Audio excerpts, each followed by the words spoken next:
Set your course for the Hoth Takes podcast.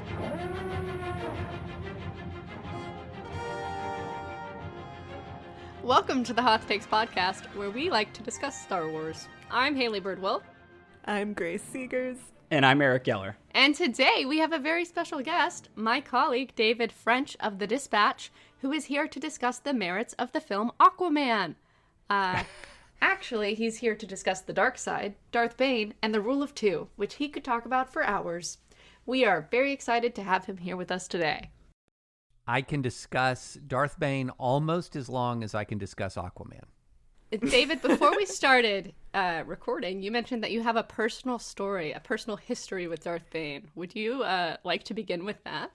I do. Well, so Darth Bane came along at a very important point in my Star Wars life because the prequels had just finished. So Darth Bane, the book of Darth Bane, Path of Destruction, by Drew Karpyshyn, is published in 2006, which is the year after Revenge of the Sith comes out. And to describe the prequels as sort of crushingly disappointing is a little bit of an understatement for me. The Phantom Menace, I pretend never happened. Like it doesn't exist in my brain.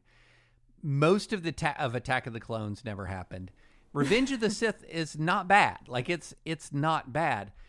But the problem that I had was Star Wars just wasn't cool anymore. Like I didn't get into the lore of it. Like I didn't get into the history of it anymore. And I had this like sort of crushing disappointment in the Jedi from the prequels because the Jedi were so mysterious and cool in the original trilogy.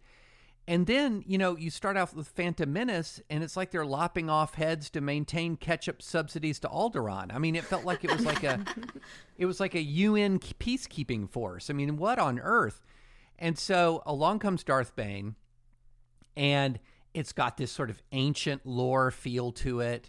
The Jedi are much more interesting. The Sith are both a combination of intriguing and a total mess. And then you have this, this really compelling character in the middle of it. And then, just when you feel like you're sort of exhausting his story, you have his apprentice come along who is even more compelling in a lot of ways. And so I just have to say the Darth Bane trilogy just sort of rekindled my enthusiasm for the Star Wars universe. So this episode is actually a long time coming. At one point, my colleagues discovered that I was a co-host of a Star Wars podcast and were mercilessly mocking me in the company Slack. But David took the opportunity to send me a message saying that he must come onto the podcast to discuss this book, this trilogy. And I tried to read the book. I made it through the first one, David, and it was hard for me. It was hard for me. There were parts of it that I liked that were interesting. But it was difficult because I am a wimp and he was so evil. Like, I needed a good guy. And even the good guys were a mess. They're a mess. They're a mess. Grace actually read it recently. I know Eric read, I believe, all three of them at one point. Long ago, yes. I literally finished the book 2 days ago. I read this explicitly for the podcast. And I started off the first part of it really hooked me. So for those of us who have not read the book, for those of you who have not read the book, it's about this guy, Dussel. He's on a mining colony. His life is garbage. He's had a really rough childhood. Things are not going well for him. And basically, he, through a crazy turn of events, is able to join the Sith Academy on the planet Korriban, and it takes place 1,000 years before the prequels and original trilogy, I believe. But something that I thought was really cool about the first portion of the book was how it shows that this poor guy, he has a miserable life, and there's a point early on in the book where he's playing a card game with a bunch of Republic soldiers, and the Republic soldiers are trying to convince him to join the army, And he's like, what has the Republic ever done for me? What have the Jedi ever done for me? They're supposedly peacekeepers, but my life sucks. And the Jedi don't care about the little people of the universe, and neither does the Republic. And I was like, yeah, you know what? You get him. He has a point. He has a point. So I really liked that element of it. But we can talk later about the elements that I really did not like, but that element I thought was really interesting. I feel obligated to point out that this book is from the expanded universe, so if you are a newer Star Wars fan and you're wondering why you haven't heard of this book or where it fits into the timeline, it doesn't. It's not canon. It's from the old continuity that they crossed off, essentially. Don't email me, but I just wanted to mention that. This was garbage. my first... Which is garbage that they crossed this. There's nothing inconsistent a can with of this worms. trilogy. A can of worms is being opened here that I'm going to shove back into the can. Okay, sorry. This was actually my first foray into the expanded universe, and part of it that I liked, I grew up watching Star Wars and the Clone Wars and all of these things. I really enjoyed seeing, a time where the Sith and the Jedi were almost equal in number, and what warfare between those two groups looked like, which looked like a lot of, especially for the Sith, using people as pawns, a lot of carnage, a lot of bloodshed, but it was interesting to sort of see what those battles looked like, and eventually it sort of just comes into this quagmire where they're just like all on one planet, just like losing people every day, and of course we see later in the book how Darth Bane uses that to his advantage. But like I said, I sort of struggled to finish it. It was pretty dark. But one of the things that he comes up with is the rule of two. And that's sort of what he was known for even before these books. And that basically is how the Sith proceeded after that, which is there is always a master to wield ultimate power, and then there is always the apprentice.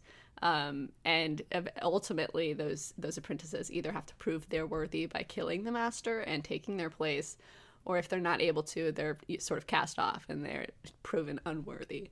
So he sort of comes up with that idea. And I know David has thoughts on this because he sent an email to our interns when they were starting this year to ask their thoughts on this rule of two.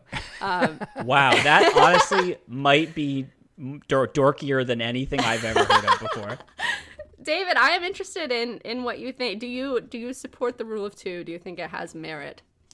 Yeah. So the reason why I found these books compelling because I like it when a book or a fantasy universe sort of explores its own internal logic, and in a way that's sort of consistent and recognizable with the way we would recognize in the real world. And the thing that I thought was really interesting about it was how, the Sith army, what he realizes, they're just never going to get it together. There's just too many Dr. Evils. I mean, there's just too many competing power centers. There's just too much rivalry. There's just too much division. I mean, these are people who are ultimately self-interested, who are uniting. And what he realized was if you're going to have this sort of ultimately self-interested kind of worldview, then it's never going to be broad. There has to be one ruler. There cannot be lots of competing power centers. And so this whole sort of idea but there also has to be continuity. Like if the Sith are not immortal, so there has to be continuity. And I just thought it was a really interesting way of dealing with the conundrum of how do you, not that I'm trying to figure out how to deal with this in my own life, but how do as far as we know, establish a continuity of rule of sort of pure self-interested evil? And I thought the fundamental quote of the rule of two, there should be two, no more, no less, one to embody the power, the other to crave it. Is just a kind of a cool and sinister formulation. And I think fantasy fiction is only as good as its villains. And these are and he's a pretty formidable villain. Eric, what do you think of the rule of two? Well, there is something to be said for if you want your organization to succeed and to thrive, you need to create a structure that, You need synergy.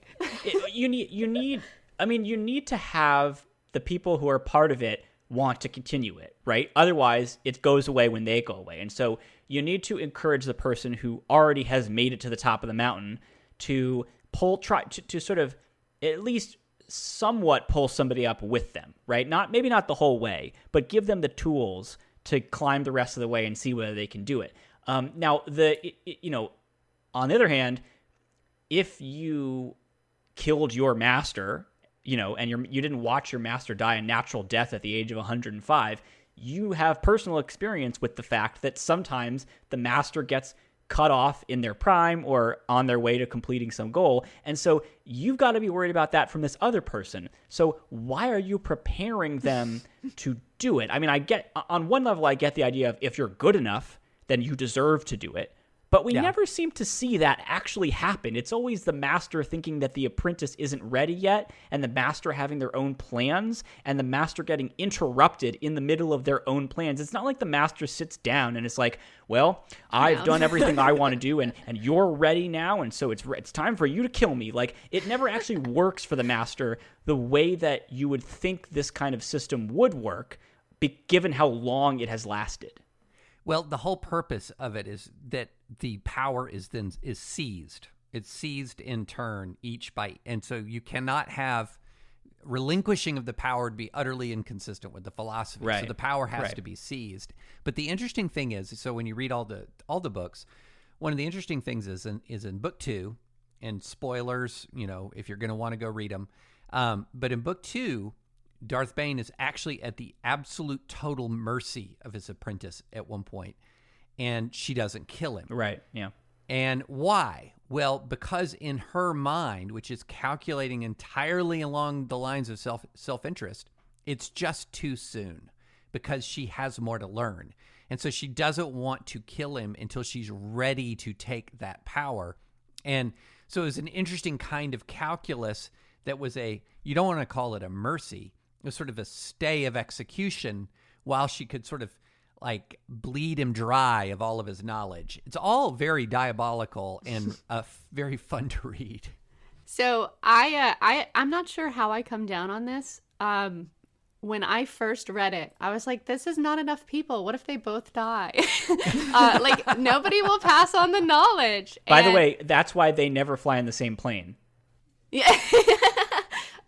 No, I was Googling. I was reading what the internet had to think about this earlier today in preparation. And people were like, well, there's holocrons and like there's ancient writing. So like, someone could find their way back to where Darth Bane was if both of them had died. But I feel like that's a huge setback. Like, and one nail in the coffin here is it in later time, like when we see it in the films, it wasn't being followed. Like, secretly, the apprentices had their own apprentices. You have Count Dooku has Ventress, and Maul, for instance. While there's, I'm pretty sure Sidious was training Maul while he was still the apprentice for Plagueis. But in that case, Plagueis knew about Maul, so it's not exactly the same situation. But in all of those instances, the apprentices think that they're training their apprentice to come.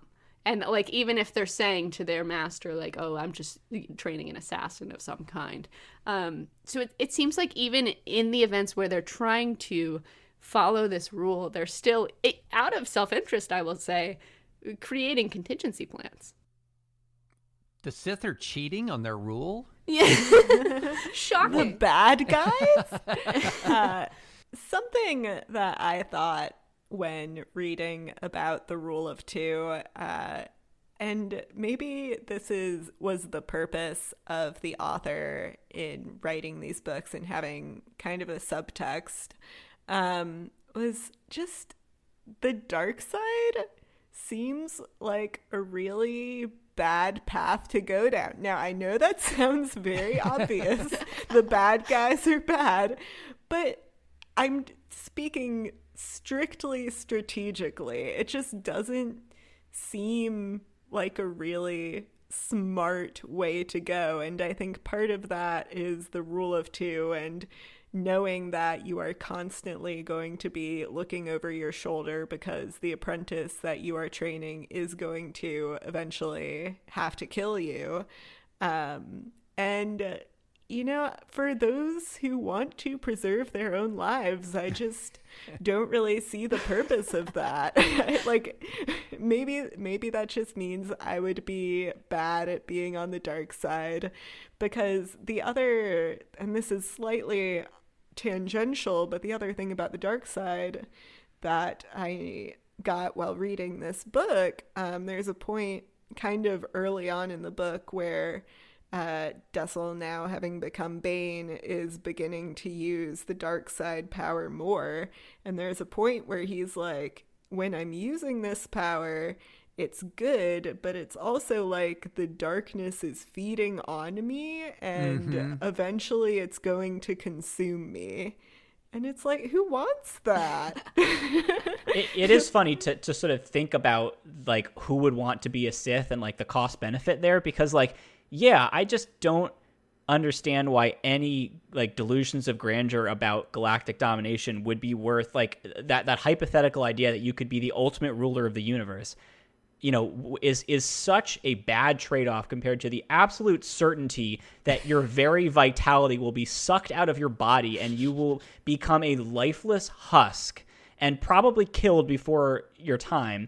It's such a bad deal. It's like the worst deal in Star Wars. It's like the odds are just not in your favor there. It's as rational as meth addiction, but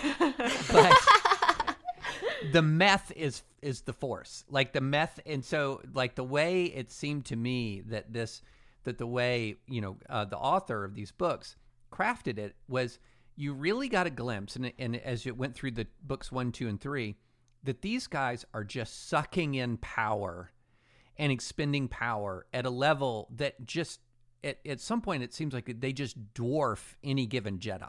Like the Jedi have got to, you know, it takes one Jedi is not going to take down one of these guys. And so, you know, part of the appeal, it seems to me, so if you're sort of thinking of, you're putting your Sith cap on, is these guys are sucking in Force power and consuming Force power and using it at a rate that just dwarfs that of the sort of more conventional, trained, Force-sensitive people. And so that's how I kind of thought about it. Like they're hitting that crack pipe of the Force. They're hitting that, you know, they're shooting the heroin of the Force.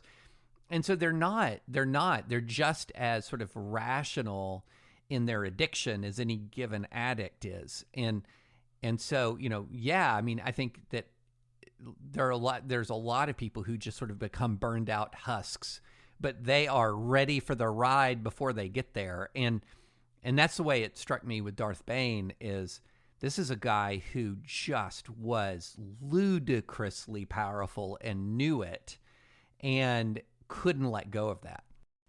David, what is your favorite, I don't know, scene, part of any of the books in the trilogy? Like, do you have you mentioned one of the characters, I think, who he takes as his apprentice. Like, do you have just something that you look back very fondly on? Very fondly. I would say as interesting as the Bane, because also I'm the kind of person, I like lore. Okay, so I like learning more about the ins and outs of these. So I was the kind of guy who, you know, when I talk about my favorite of the Tolkien books, it's the Silmarillion, because it's lore, baby. You know, like it's the background. And you know, I've read the appendices of Lord of the Rings as much as I've read Lord of the Rings. I like the lore, and so the Reign to Xana arc is even more interesting to me than Darth Bane, because that she's a Sith sorceress. And it was always interesting to me. We had, you know, in my Star Wars life, I had references to Sith sorcery. What is Sith sorcery? And so diving into that side of it.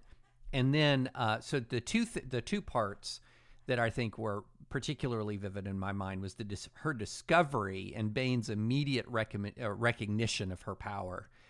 And then the final confrontation between Xana and Bane in book 3, and the interesting way in which that ends, which I don't want to spoil. But I found her arc to be actually more interesting than the Bane arc, because from a sort of that hyper nerd, like you're just mainlining nerdery, like diving into that world of what of the Sith sorcery and that sort of deep Sith lore. I thought that was very interesting. So I do want to discuss if the rule of 2 worked, because this sort of sets off over the next 1,000 years how they approach their, I don't know, goal of conquest for the galaxy. And ultimately you have Palpatine sort of maneuvering in the shadows and rising to power. But some critics have said you didn't really need the rule of 2 for that. You didn't even really need the Sith power for that. You just needed to be a really good politician, which he was. And so I am, and of course, you know, that it wasn't really long lived. The rule of 2 is sort of what ended that Sith reign of the galaxy, is when Darth Vader sort of rises up against him and then decides, I'm not going to claim the absolute power. What do you think of that? Do you think evil, the dark side, is always destined to lose? Is there a different strategy, a different rule that could have led to victory in some way? Yeah, you know, you get the sense, even in the sort of like the slugfest war between the Jedi and the Brotherhood of Darkness, that the Jedi are just kind of stronger. And that the Sith, if they're going to triumph, they're going to have to use subterfuge. As strong as any given individual Sith is, just sort of the whole dynamics of the way the Sith work is they're just too darn backstabbing to let somebody become so dominant. So therefore they had to kind of go, the rule of 2 was sort of this default to necessity, allowing for and understanding the duplicity of the entire dark side. And so from that standpoint, it seemed as a strategy for maintaining a consistent strand of Sith influence, it seems relatively sound. But, you know, like many power-mad movements, once they attain what they want, and once they have what they want, they're going to galvanize opposition nearly instantaneously. And so, you know, it's sort of like the dog who caught the car. Yeah. That feels like the Sith. They're the dog that caught the car and then just went full evil with it and was going to galvanize the instantaneous reaction. But yeah, it is, from a strategic standpoint, if you take the understanding that the Jedi seem to have, because of their philosophy, a greater capacity to unite, and the Sith, because of their nature, a greater capacity to divide, that the rule of 2 then seems to make more sense. Grace, sorry, I was going to ask you, what do you think of that? Do you think that the Brotherhood of, what was it, the Brotherhood of Darkness, yes, was there any dope way name. forward for them to coordinate, to collaborate? Yeah, as I've been thinking about this, you know, Star Wars as a whole is a very hopeful story, and the ultimate theme of Star Wars is that the light side is going to win, that the dark side will fall, and that ultimately the positive things in life will triumph over the negative things. And because of that, if you buy into the very philosophy that's just kind of woven into Star Wars, the dark side can never win. And therefore, the minions of the dark side can never win. And you really see that with the Brotherhood of Darkness, with all of these kind of backstabbing Sith Lords trying to unite and failing. I think part of that is because the Sith Lords are trying to unite under this one Dark Lord, Lord Khan, and he's really kind of useless, and the only reason that he has power over them is because he's very good at battle meditation, which is basically just allowing him to manipulate the other Sith. So, maybe if there were a stronger leader, like maybe if Darth Bane had been the leader of the Brotherhood, they could have been more successful because he fundamentally understood what the Sith were trying to do and how to be strong Sith warriors, which is, as David said, through subterfuge and betrayal. But Bane very clearly does not want that, and in fact ends up destroying the Brotherhood in order to set the groundwork for the Rule of Two, which I thought was kind of, self-defeating, but whatever. You know what I think is hilarious? I was on the Wikipedia for Darth Bane, and I also have watched the Clone Wars, and there's like parts of Star Wars where Darth Bane sort of shows up and talks about what he did. And there's sort of some historic revisionism going on because he's like, the Sith destroyed themselves. And it's like, no, you manufactured that. You killed all of them. Now, that was pretty dark at the end there. Eric, what do you think about all this? You read all 3 of the books. Do you have any thoughts on, I don't know, Brotherhood of Darkness, Darth Bane, Rule of Two? I mean, the one point in the favor of the Rule of Two is that, as others have said, the Sith as an institution are just not going to survive with a lot of them running around with a structure, anything like the Jedi Order. There's just they're not fundamentally capable of existing in that form because they give in to the kinds of emotions that are fundamentally destabilizing to any kind of institution. You can't have an institution made up of people who think that way. So if you want the nature of the Sith to survive in the galaxy over time, it can't happen with this kind of durable, large institution. It needs to be something smaller. Whether it needed to specifically be the Rule of Two, I don't know. You can imagine other ways of kind of seeding Sith ideology out there, having, one person in this solar system, one person in that solar system, in a way where they don't feel like they have to compete with each other because they all have their own turf. But even then, maybe they develop larger ambitions. I mean, you can see that this is a fundamentally corrosive ideology when you're trying to have a durable institution. So ultimately, what he was trying to do is lay the groundwork for something that could last by playing on the ideology instead of playing against it. And listen, it lasted for a long time, at least in the expanded universe, so we can't really say that it was a bad idea because it lasted for much longer than we saw it fail for. We saw the failure over the course of a very narrow time span. Whether it's realistic that it lasted that long, I don't know. But, Drew Karpyshyn, I guess, decided that he was going to, make it, 1,000 years of success. And so that's what we have in the expanded universe, at least. By the way, can I just interject? Because for me, there's like lots of things that elevate good sci-fi or fantasy fiction, cool lore. But other things is like just cool details, like battle meditation. Mm-hmm. Isn't that like a cool that's a fascinating cool concept. It's I also think that was my really favorite cool part. It's also really cool to think about the Sith doing it because your first impression is that it's not necessarily something that they would be good at. Right. So, I mean, it's literally elevating the fighting power of others. Yeah. That was just a cool touch. Yeah, I liked that a lot.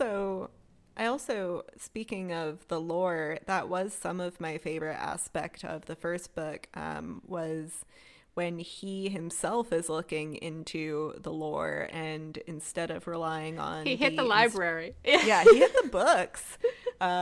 Reading makes you powerful, kids. That's the takeaway.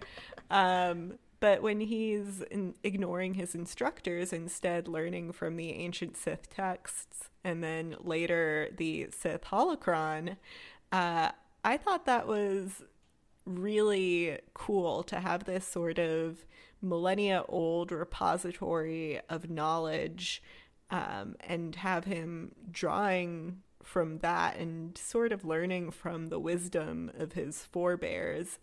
I thought that was a really nice touch, where it's kind of the idea is the modern Sith have lost their way, and he needs to go really deep back into the past to kind of understand the elements of the ideology. And so I think that where the first book, which is the only book I've read, although I have read the Darth Bane Wikipedia now, but where the first book for me really succeeds is in grounding the Sith and making them understandable as a force to be reckoned with, and not just this one dude, Palpatine, who randomly has a plot to take over the galaxy. But no, this is the work of millennia. And I think that's pretty cool. You know, that is one aspect I like, is it's sort of like natural selection. They're like, whoever is the strongest, you sort of refine the Sith over time. Yeah, I liked it. Like I said, it was a little evil for me.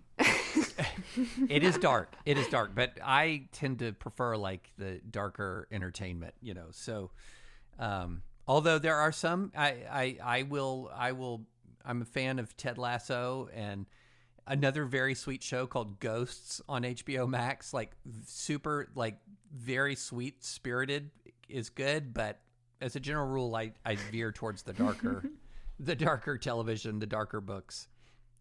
This does bring up my other question is, and I didn't read the expanded universe, so David and Eric, you might have more coherent thoughts on this than me.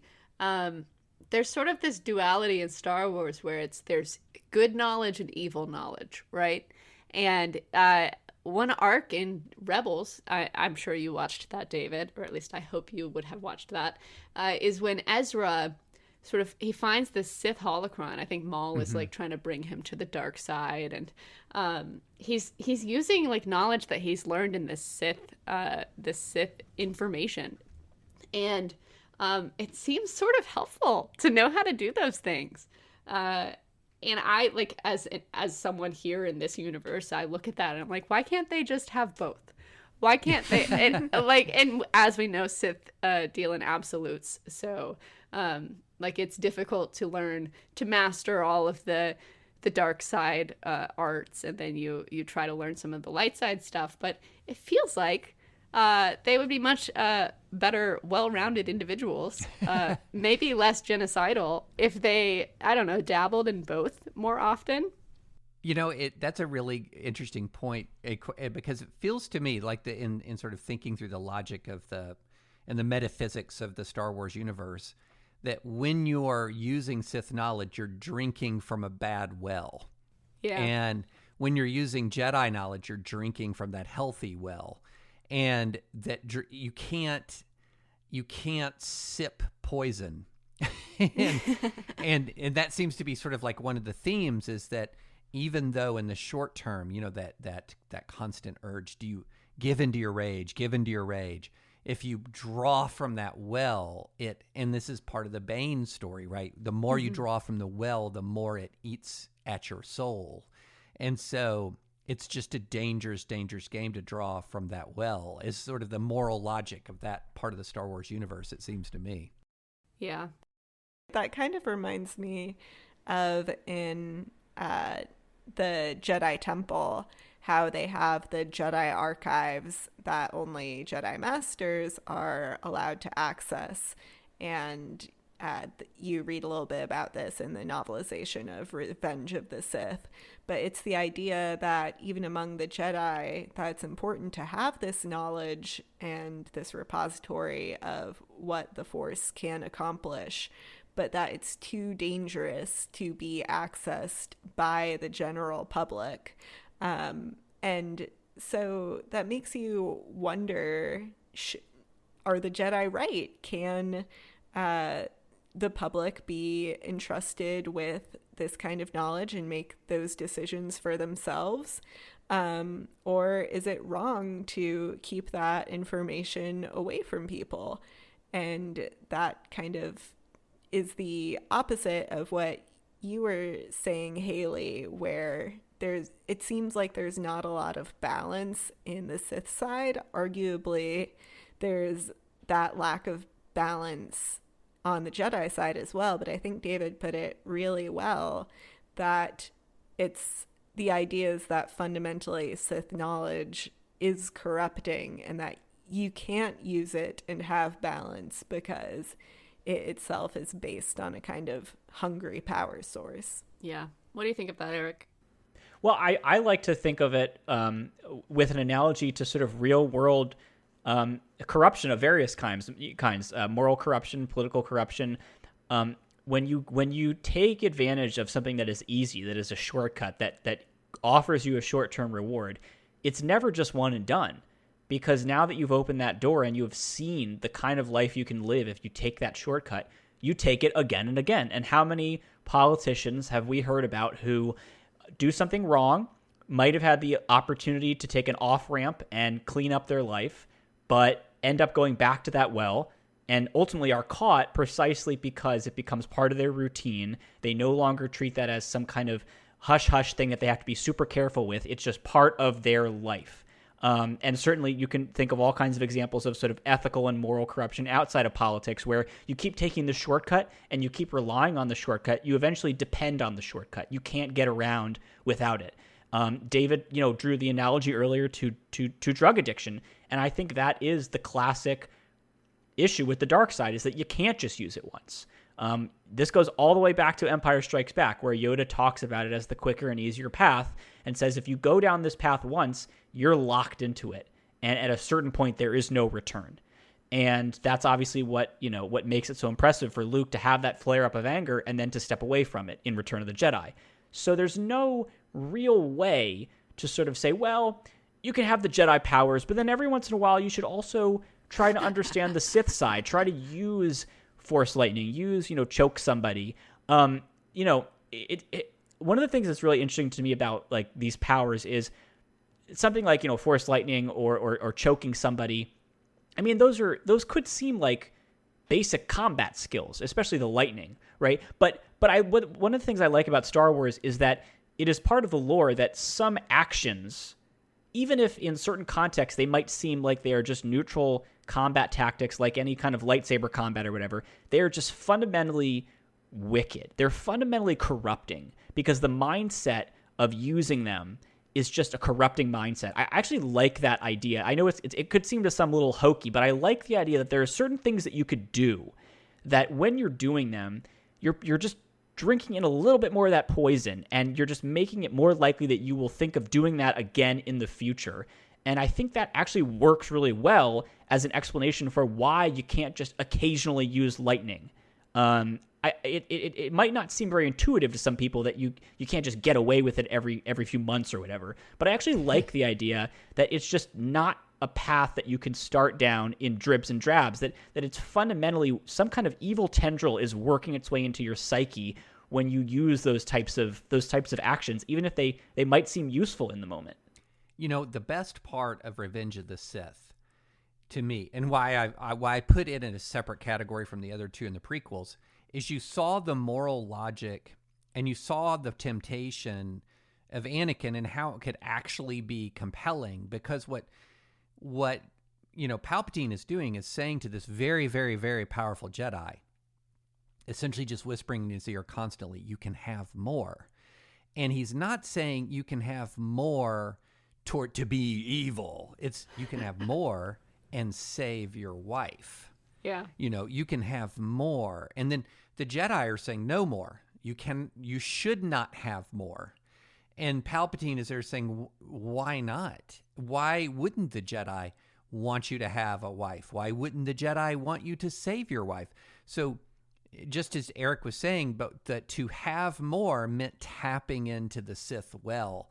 And it makes sense to me to have this sort of category that only the masters, the Jedi masters of knowledge, that only Jedi masters can access, because essentially if the fundamental lure of the Sith is more power, and then you're a master and you have an enormous amount of power as a master, it's the formation of the character that makes you become that enables you to be a master, is also the character that enables you to handle some of the more powerful elements of the Jedi Order. But always the Sith are there like more. You can have more, just this bit. And again, I think what Eric said about how this sort of connects with our real world makes a lot of sense, because if you look at it as sipping from the wrong well, think about, like, for example, in our own world, the power of a simple little lie. A lie can be very powerful.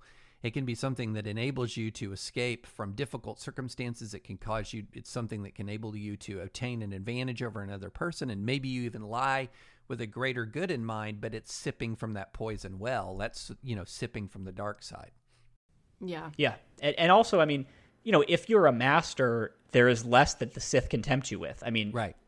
Unless you're Yoda, you're not at the absolute top of the Jedi hierarchy, and so there's always more that you could theoretically get. But it's easy to understand why there is much more concern about the Sith whispering in the ear of a Padawan or youngling, even just a regular Jedi Knight, because there's so much more that they could have, that temptation to get it by going through the Sith path is stronger than it is for somebody who's already maybe at the 90th percentile or the 95th percentile of the Jedi. I mean, they've already got so much that lure is just fundamentally, it's less powerful. I'm curious about Haley. Like, when did the book start to get too dark for you? Like, it was early on, dude. he was just so, like, I don't know. There was never a point, it felt to me, where he could have been the good guy.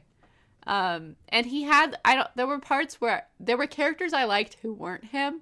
I can't remember the name of the guy, but his swords, like the sword master. Kasim. Yeah, I liked him. I don't know why. I felt like he was, like, less evil, compared to the other ones. I felt like he had friends in his, like, infantry unit or whenever he was, like, a grunt. I liked the interplay of that when he sort of was helping people. Because there was that whole scene where he helped them with that battle when I think their leadership was just sort of throwing them as, like, cannon fodder. And I did like that scene a lot. But he just was so angry. And this brings me to a larger point I wanted to get to. David, you write a newsletter on Sundays for the Dispatch about religion in America. I thought you might have thoughts on the religion in Star Wars. Predestination, to me it seemed like Darth Bane never really had a chance to turn to the light side. And I know in movies, in the shows, and there's this sort of intimation that the Force uses people. There's two different sides of the Force, implying it's the same entity, right? Mm-hmm. And there's the dark side, there's the light side. It's sort of gross, like that the Force would I don't know, manipulate people to turn to the dark side or to do that sort of thing, to establish balance in the galaxy or that sort of thing.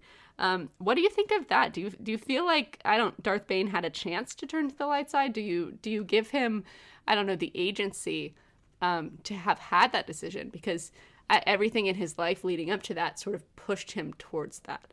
Yeah. Well, that's a really good an interesting question, and something that a lot of people have talked about the sort of Star Wars mythology. Is it sort of a yin and yang kind of fate oriented kind of ethos and metaphysics, or is it that there is a purpose and an intention and a design to it, which would sort of make the Force seem to be less of sort of a passive kind of power that knits the universe together, and more of a power with an intention, right? And in that context, I feel like if you're going to pull into Return of the Jedi and everything, it does seem to me that even a person who taps as deeply into the darkness as Anakin did, as Darth Vader, that even at that moment, as deeply as he had drunk from the well of darkness, he was not too far. But at the same time, that feels a little bit off from much of the rest of the ethos, or the metaphysics, which essentially says, once you drink, once you move to the dark side, that's that. But it is, it's been a long, long, long time since I have dived into the whole, is it the Revan arc? That is the Dark Jedi. So that, I think I would need to remember some of that. But to me, it's an open question. Quite frankly, because I don't think that the people who sort of picked up the torch and carried it really thought about this that much. Because prophecy and everything is kind of a device that's used in all. It's hard to think of a fantasy or sci-fi storyline epic one that doesn't contain some element of prophecy. But I do feel like there's I don't think they ever resolved what if the Force has a will. And that's a pretty big hole in the universe. Can I posit something? As you were talking about that, David, I was thinking about Anakin versus Darth Bane, and does Bane ever really have a chance? And I don't know if this is the intention of the creators and writers of Star Wars, but a really key difference between Anakin and a character like Bane is that Anakin has experienced love before, and he has been loved, and he has loved others, and occasionally that love, ended up being a corrupting force because it was possessive, but it's something he has had those positive emotions before. And with Bane, we see in his upbringing, his father was awful to him and abusive. His mother died. He's living in this really horrible situation. And really the only positive relationships that he has are first with this kind of bar owner on the mining planet where he lives, and then his comrades in arms in the military. But even those relationships, they're loyalty, but they're not love. And I think that part of the reason that Bane perhaps never had a choice in what he became is in large part due to his situation and the fact that he never had that kind of positive influence or even that feeling of being cherished by someone and knowing what that could be like. So of course he wouldn't choose the light side because he's never had the light side, metaphorically speaking, in his life. He's always just on a purely metaphorical basis relied on and been surrounded by the dark side of life. And I think that can take away someone's choice, is the situations that you are born in and raised in. And at a certain point, you've been conditioned to not even know that there is an alternative.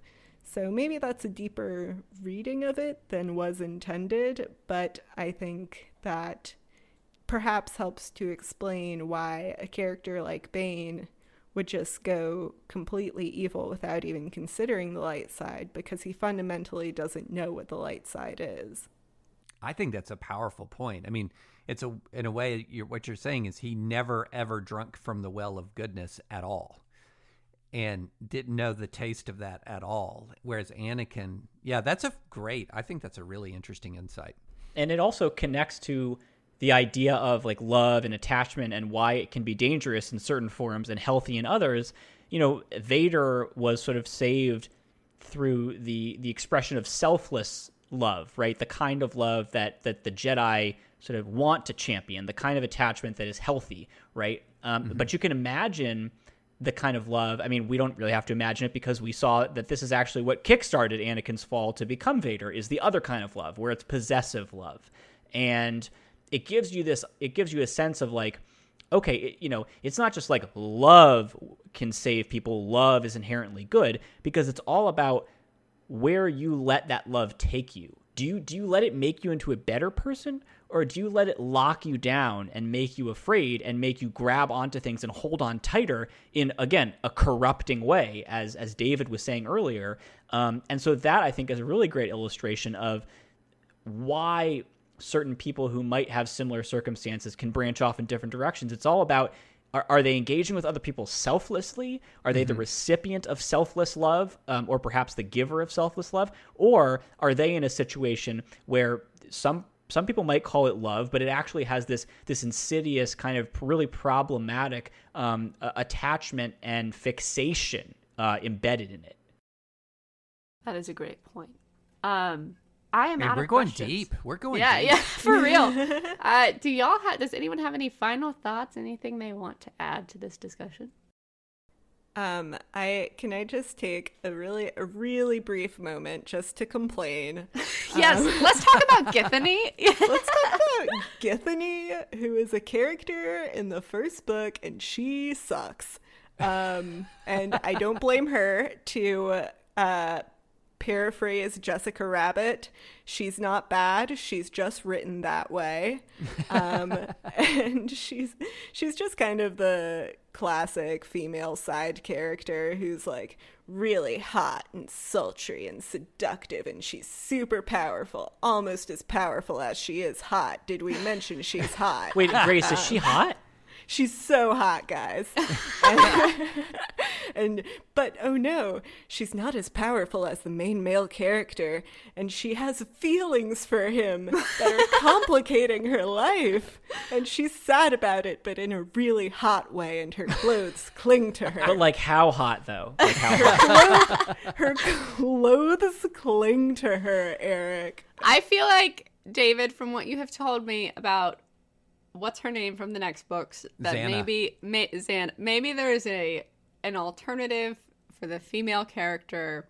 Although I did read in the Wikipedia that she is strikingly attractive. She's hot. So that the hotness did make it into that character as well. But at least I think the romance arc is not there. Let me just say the power dynamic and there's a profoundly different power dynamic between Xana and Bane.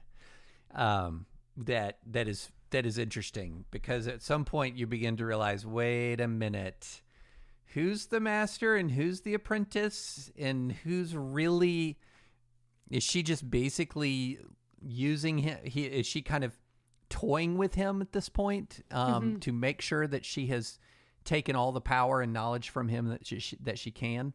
And the final confrontation is really good and really interesting. But yeah, as long as she's hot though. As long as she's hot. There's no question that was a priority for Sithary, apparently. So I don't know. Well, I have enjoyed this conversation. Thank you so much, David, for taking the time to chat with us about Star Wars. David, do you have any final thoughts? I just want to say thank you for graciously allowing me to invite myself on your podcast. It was welcome. super fun. Yeah. It's a little presumptuous. But I appreciate you let me join. We enjoyed it. Yes, absolutely. Thank you so much, David. Well, thank you guys. Okay, thank you so much for listening. If you want to share your thoughts about this episode or suggest topics for future shows, you can email us at hothtakes@gmail.com or find us on Twitter at hothtakes. I'm at Burdinator on Twitter, and Eric is at Eric Geller. Grace is at Grace_Seegers. David is at David A. French. I made our wonderful logo and banner art, and Eric edited the show and put together our music, although for legal purposes we should note that all Star Wars themes and sound effects are the intellectual property of Lucasfilm. You can find a complete archive of past episodes on our website, hothtakes.wordpress.com, and if you like the show, share it with a friend. You can find Hoth Takes on all the major podcasting platforms, including iTunes, Google Podcasts, Spotify, and Stitcher. We'll see you next time. May the Force be with you.